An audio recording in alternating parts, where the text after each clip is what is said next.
Hello, we just finished meeting for intonation practice on Wednesday, July 20th. um, so, number three came from maybe not what you think. It came from at the grocery store when you either the clerk is um, ringing up your products by swiping them over the electronic sensor, or maybe if your credit card doesn't work, she'll if you're trying to swipe it, she might say keep swiping or try it again. So that's where these come from. But swiping is a weird word. Swiping. So keep swiping.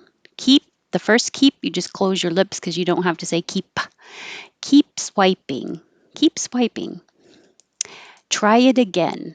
The Oh, I forgot to mark the connection. The triada. The T is connecting to the A, so it changes to a D. And again, you don't say again. Try it again. Try it again. It's a great opportunity. So just the word opportunity, the stress syllable is tune, so it won't be too much higher, but it will definitely be longer and long enough that you can hear the vowel to, ooh, tune. And the first T stays a T, and the second T changes to a D. Anytime a word ends with ity, it sounds like a D. It's grada. This T is between two vowels, so it will change to a D. So it will look like it's a great opportunity. It's a great opportunity. It's a great opportunity. I'm to be casual, we'll change to gonna. Dive, dive in. The V will connect to the I. And into, inda. Next week's reading. For next, remember that the word next is really next. And that's a difficult combination. So we don't have to make it. We can just say next week's. Nobody's going to notice. Reading. So reading is at the end. It'll get stretched out. I'm gonna. I'm gonna dive. I'm gonna dive into next week's reading. I'm gonna dive into next week's reading. Next week's reading. This is just a reminder that you use the article a before consonants, like, well, it's called the letter A, but when we read it or we say it, we say a cat. That's a cool cat. That's a. If the next word begins with a vowel, then you use an. And we say an about the word, but when we read it or say it, we say most of the time an apple a day, an apple a day. If you have adjectives and adverbs, they are more highly likely to be emphasized in a sentence. So if you didn't write it and you don't know the meaning and you have to make a guess, then like it says over here, words with high probability for emphasis. Like maybe I should put that. I don't think I've ever put that. If it's new information, the question words, negative words, and then adjectives and adverbs. And if you have a list of them, you start high with the first one and step down after that. So we have a long list here. So you're going to have to take a deeper breath because you're going to have to start with a higher pitch because you're going to have to step down, down, down, down. And if you don't start high enough and you don't have enough air, you could start lower and not have enough air. She's a very beautiful, smart, funny girl. And you run out of air. So she's a is pushed together. She's a very beautiful, smart, funny girl. And it's beautiful, not beautiful. She's a very beautiful, smart, funny girl. Da da da da da da da da da. She's a very beautiful, smart, funny girl.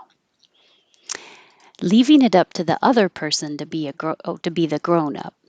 Leaving it up. So when you have leaving, ing, if you want to connect it to a vowel that's after it, you can change it from ing to een. Leaving, leaving. And now your tongue is in the front and it's more easy to connect to the next vowel. So it's leaving it, leaving it. The T changes to a D because it's between two vowels. So now it's leaving it up. Leaving it up. To changes to duh. The other. Usually, if you have a word that begins with a vowel, the word the will sound like the. If the word after the sound begins with a consonant, then it usually sounds like the cat. But this time, I'm not going to say the other person. I'm going to be more lazy and say the other person. Other person, duh. To can change to duh. To other person, to be the grown up. Lots of and this is good practice because there's lots of all over American English. And here's one sentence that demonstrates that very well. Leaving it up to the other person to be the grown up. So when I say it all together, maybe it doesn't sound so weird. Leaving it up to the other person to be the grown up. I ought to. Ought to is kind of more old fashioned English for just should. If I were to say this sentence myself, I would say I should act like that. And for deciding which word should be emphasized, I wasn't sure should I do act or should I do that. And both are totally fine because act is the main action. But I'm thinking of the situation where I might say it where somebody else is behaving in a great manner, and I think, oh, I ought to act like that. Like that is a good example. I oughta. The T's make a D, and of course, to changes to duh. And act is a weird word, so I put it over here. Act is really AKT, but we don't have to say both of them. Otherwise, it would be act. So you kind of skip the K. Your tongue can go to the K position, but your front of your tongue is in the T position. Act, act. So then the T can connect to the next vowel if there is one. So if you just say act, you won't hear a K or a T. Your tongue is stopping the airflow in the K position, and then the T position, act. It's kind of just pressing up on the top of your mouth. If I say act one, act one, now the K is on one side, act, and then the T will connect to the vowel, act one, act one. If it's plural, we skip the T completely and say acts. And so it sounds just like acts. That's the next one. I ought to act like that. I ought to act like.